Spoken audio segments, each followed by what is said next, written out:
Assalamualaikum warahmatullahi wabarakatuh. Saudara-saudaraku sebangsa dan setanah air, dalam unggahan video short kami dengan judul "Jangan Percaya Doktrin Habib", ada komentar menarik dari @pejuang_subuh_netral26. Dan kalau Anda merasa cerdas, yang cerdas Kiai Maduddin Usman, bukan kami. Anda akan kasih tahu orang-orang awam gimana solusinya. Solusinya jangan percaya para Habib klan Ba'alawi. Untuk sementara ini nggak usah dipercaya apapun yang dia ucapkan, apalagi klaim dia sebagai keturunan Nabi Muhammad SAW. Biar dia ngecap, kalau nggak ada yang beli kan lama-lama bosen juga. Karena sampai hari ini kelihatannya klan Ba'alawi belum mau legowo mengakui sebagai orang biasa yang bukan keturunan Nabi Muhammad SAW. Jadi kita-kitalah yang harusnya sudah sadar untuk tidak mempercayai mereka, baik klaim nasab mereka maupun ajaran-ajaran halu, doktrin-doktrin menyesatkan yang sering mereka sampaikan. Yang kedua, katakan kepada semua orang bahwa mereka bukan keturunan Nabi Muhammad SAW, baik dalam perbincangan sehari-hari, dalam medsos, di semua kesempatan kita kasih tahu kepada masyarakat luas bahwa mereka bukan keturunan Nabi Muhammad SAW. Selanjutnya, silahkan share video ini ke Handai Tolan dan kawan-kawan untuk melakukan pencerahan. Beberapa kali saya tonton hanya mencari-cari pembenaran. Kalau dari klan Ba'alawi memang pinter berretorika, terutama Rumail itu, untuk mencari pembenaran. Berbeda dengan Kiai Haji Maduddin Usman melakukan kajian penelitian ilmiah sehingga bisa diketahui kepalsuan ajaran-ajaran dan eksistensi mereka. Kita ikut memviralkan kebenaran dari kasisnya Kiai Haji Maduddin Usman yang mengatakan bahwa klan Ba'alawi bukanlah keturunan Muhammad SAW. Bahkan mulai Fakih Muqaddam ke atas sampai Ubaidillah itu adalah tokoh-tokoh fiktif yang dibangun oleh para Habib, diklaim sebagai datuk mereka dan dicantolkan kepada Imam Ahmad sehingga mereka mengaku keturunan Nabi Muhammad SAW. Jadi yang melakukan pembenaran para Habib dan budak-budaknya. Anda sudah ujub. Yang ujub itu yang mengaku dirinya lebih baik daripada klan yang lainnya. Bahkan semua Habib pasti merasa dirinya lebih mulia dari orang lain, sehingga mereka melakukan tindakan-tindakan yang sangat arogan dengan entengnya. Mereka tidak punya tata krama ketimuran, berani menghina siapapun dengan kata-kata yang sangat kotor yang tidak terbiasa kita lakukan. Berani menghina presiden, berani menghina Gus Dur, berani menghina kiai-kiai, berani menghina kita sebagai pribumi yang katanya punya muka lokal. Bahkan Taufik Assegaf selaku ketua Rabithah Alawiyah juga merendahkan orang-orang yang berkunjung dengan membawa oleh-oleh. Dihinanya hanya, lu kan kemarin cuma bawa gula 1 kilo. Ini sangat merendahkan tradisi dan eksistensi kita sebagai bangsa timur. Kalau mau lebih detail, lebih ingin mengetahui lagi, terutama tulisan terkini dari Kiai Haji Maduddin Usman, mari kita dengarkan tulisan terbaru dari Kiai Haji Imaduddin Usman Al-Bantani. 12 pertanyaan pokok terputusnya nasab Ba'alawi, satu pun tidak ada yang mampu menjawab. Permintaan adanya ulama ahli nasab yang mensyaratkan adanya kitab sezaman sebagai sumber kesohihan nasab telah penulis berikan. Kitab Rasail fi Ilmil Ansab menyebutkan itu di halaman 183 sampai 184. Bukti-bukti kitab sezaman, baik kitab nasab maupun kitab sejarah yang tidak menyebut nama-nama Ba'alawi dari abad 5 sampai 9 telah penulis berikan. Semuanya tidak menyebut nama nasab para habaib Ba'alawi sebagai keturunan Nabi Muhammad SAW. Lalu apalagi? Mereka kembali lagi mempermasalahkan nasab cukup diisbat dengan teori suhra wastifadhah. Penulis telah sampaikan pendapat para ulama bahwa suhra wastifadhah tidak dapat digunakan jika bertentangan dengan sumber-sumber sezaman.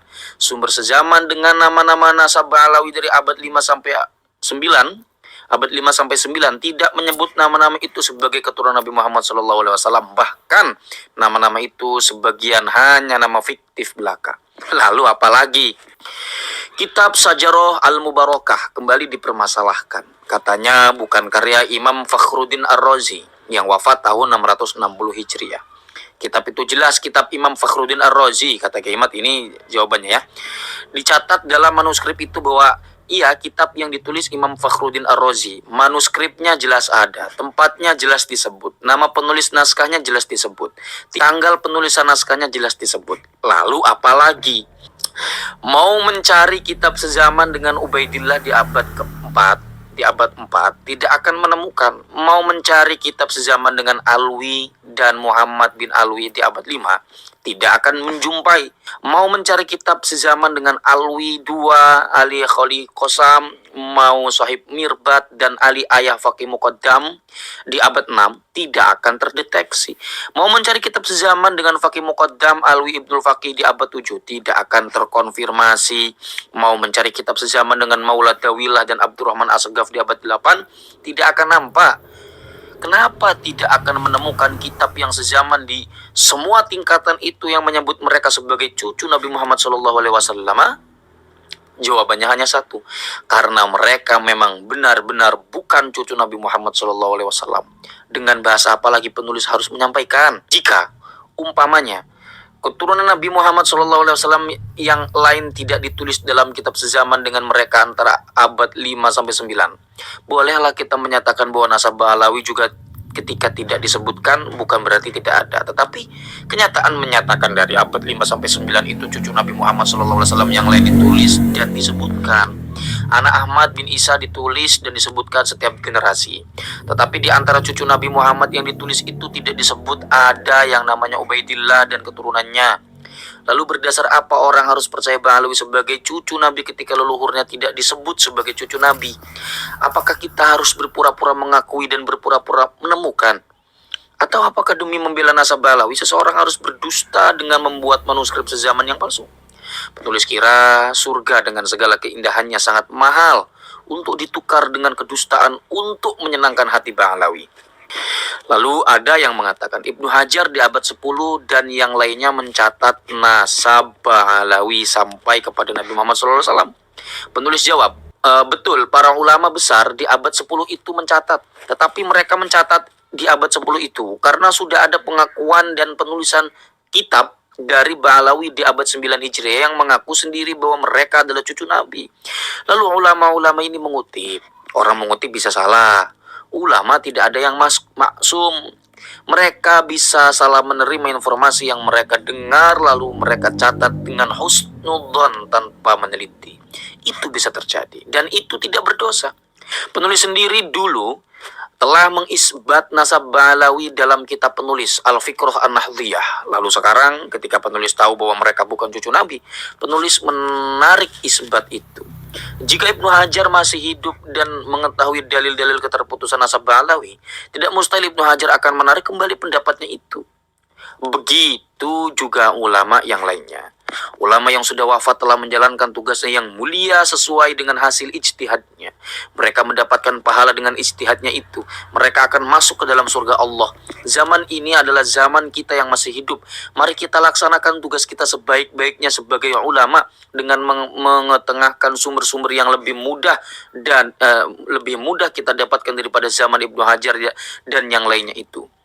Bagi Ba'alawi, jangan mulu mengakui bahwa hasil istihad leluhurnya yang mengatakan mereka adalah cucu Nabi Muhammad SAW adalah salah.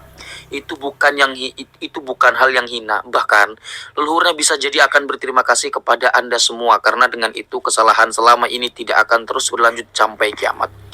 Hasil uji tes DNA menurut para ahli biologi dari Badan Riset dan Inovasi Nasional atau BRIN mengonfirmasi bahwa Ba'alawi yang menghaplogrup bukan J1 itu, yang berhaplogrup bukan J1 itu, bukanlah keturunan Nabi Muhammad SAW. Karena telah diteliti secara matang dan disimpulkan bahwa keturunan Nabi Muhammad SAW semuanya berhaplogrup J1. Terakhir, penulis menyayangkan adanya beberapa upaya penghalangan dan pembatalan ceramah penulis atau yang lainnya dari ulama yang telah yakin bahwa Anda bukanlah cucu Nabi Muhammad SAW. Sebagaimana penulis dan teman-teman juga tidak pernah menghalangi kegiatan ceramah Anda yang mengatakan bahwa Anda adalah cucu Nabi.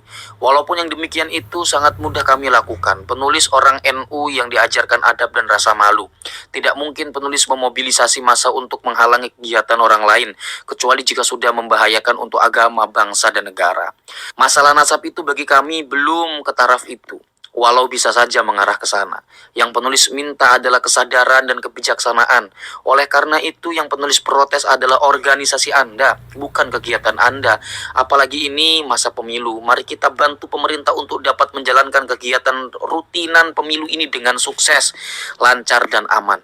Jika Anda masih mengakui diri Anda sebagai cucu Nabi, silakan saja, itu hak Anda. Tetapi tolong jangan sampai memaksa orang lain untuk mempercayainya. Percaya dan tidak percaya akan sesuatu itu adalah hak semua orang yang diatur dalam Undang-Undang Dasar. Semoga Allah Subhanahu wa taala selalu membimbing kita ke jalan yang diridhoi Allah Subhanahu wa taala. Penulis Imaduddin Usman Al-Banten. Itulah tantangan terbuka buat Robitoh Alawiyah. Taufik Segaf, jangan kabur lagi seperti undangan-undangan sebelumnya. Di Benda Kerep nggak datang, di UIN nggak datang, di Banten nggak datang. Dan di era modern ini, Kiai Haji Imaduddin Usman dengan cerdasnya mempublis hasil dari penelitiannya menantang Robitoh Alawiyah untuk melakukan jawaban atas problematika klaim mereka sebagai keturunan Nabi Muhammad SAW. Silahkan atur pola seperti apa tanggapannya, apakah dengan menulis antitesis ataukah dengan melakukan debat terbuka ataupun tertutup, membahas persoalan nasab keturunan Nabi Muhammad SAW, tentunya dengan standar-standar keilmuan yang baku, bukan sekedar debat pecucuan seperti lagi tiktokan, ngomong sana ngomong sini, tapi persiapkan seluruh data-data dan diverifikasi keasliannya, keotentikannya, lalu baru diadakan diskusi bersama. Bersiaplah. Walafu minkum. Wassalamualaikum warahmatullahi wabarakatuh.